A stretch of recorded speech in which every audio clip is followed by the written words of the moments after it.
সিলেটের পর্যটন কেন্দ্রের আরো খবর জানাতে আমাদের সাথে যুক্ত হচ্ছেন সহকর্মী সাকিব আহমেদ মিঠু।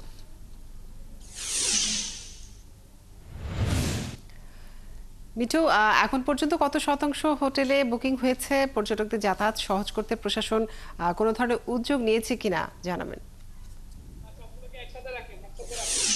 ধন্যবাদ আপনাকে। সিলেট যেমনটা বলা হয় থাকে প্রকৃতির কোন সিলেট। এই গত কয়েকদিনের বৃষ্টিতে কিন্তু নতুন রূপে সিলেট সেজেছে, সেই জন্য যারা পর্যটকরা এবার ঈদের ছুটিতে সিলেটে আসবেন তারা কিন্তু নতুন রূপ সিলেটের প্রকৃতিতে দেখতে পাবেন। যেমনটা শুনছিলেন প্রতিবেদন যে সিলেটের জলং, বিছানাকান্দি, বুড়াগঞ্জ, সাতাপাথর এবং সিলেটের যে জলারবন, রাতারগুল সব জায়গায় কিন্তু এখন পর্যটকদের আসা শুরু হয়ে গেছে। যে হোটেল মোটেল গুলো আছে সেগুলো কিন্তু অনেকখানি আসলে বলাই যায় 80% বুকিং করা হয়ে গেছে এবং পর্যটকরা আসতে শুরু করেছেন। এই মুহূর্তে আমি যেখানে দাঁড়িয়েছি সেটি হচ্ছে যে অলিকুলি শিরোমণি হযরত শাহজালাল রাদিয়াল্লাহু মাজার।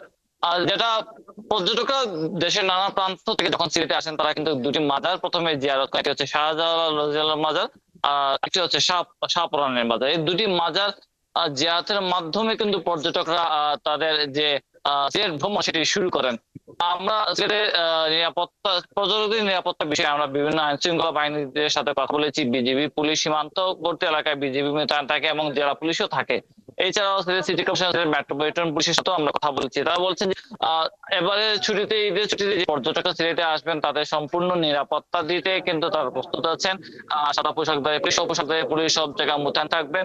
এমনকি পর্যটকদেরকে পরামর্শ দেওয়া হচ্ছে যে কোনো ধরনের পরামর্শের সম্মুখীন তারা হন তারা যেন পুলিশের সাথেও যেন যোগাযোগ করে রাখেন।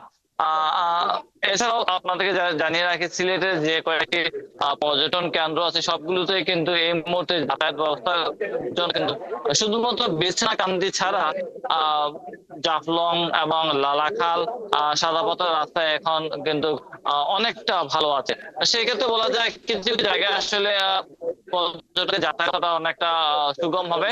এছাড়া আপনাদেরকে জানিয়ে রাখি যে সিলেটের যে জলাবন রাস্তাগুলো এই মুহূর্তে বৃষ্টির কারণে যেহেতু বর্ষা মৌসুমে মূলত রূপটা দেখা যায়, এই মুহূর্তে সেই জায়গায় পর্যটকরা যখন যাবেন তারা কিন্তু একটা অন্যরকম অনুভূতি পাবেন। পর্যটকরা বলছেন যে সিলেটে আসলে ছুটিতে কিন্তু যারা দেশের প্রান্ত থেকে সিলেটে আসেন তাদের কিন্তু এই জায়গাগুলো দেখতে অনেক ভালো লাগে, যার কারণে আসলে পর্যটকদের একটা বড় অংশ কিন্তু সিলেটে যখন ছুটি থাকে তখন সিলেটের পর্যটন কেন্দ্রগুলোতে আসেন।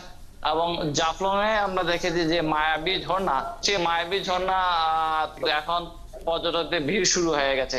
যেহেতু সকাল মাত্র 9টা এখনো বাজেনি, পর্যটকরা আসতে শুরু করেছেন মাজার জিয়ার মাধ্যমে, কিন্তু তা সিলেটের যে পর্যটন কেন্দ্রগুলো আছে সেই কেন্দ্রগুলোতে পৌঁছে যায়। সেসাথে আপনাকে জানিয়ে রাখি যে যেহেতু গতকাল কুরবানি হয়েছে, যেহেতু পর্যটন নগরী সিলেট, পর্যটকদের যেন কোনো সমস্যা না হয় সেই কারণে কিন্তু অন্য সিটির মতো কিন্তু একটা 12 ঘন্টার চ্যালেঞ্জ নিয়েছিল সিলেট সিটি কর্পোরেশন, যে সিলেট সিটি কর্পোরেশন সহ যে কয়েকটি অংশ আছে, এলাকা আছে, সেগুলো যে পরিষ্কার পরিচ্ছন্ন থাকে সেই কারণে কিন্তু গতকাল কুরবানির পরে কিন্তু সিটি কর্পোরেশনের সবকটি বর্জ্য ব্যবস্থাপনা। মিঠু, আপনাকে অনেক ধন্যবাদ যুক্ত থাকার জন্য। দর্শক, সিলেট থেকে বিনোদনের খবর জানাচ্ছিলেন আমাদের সহকর্মী।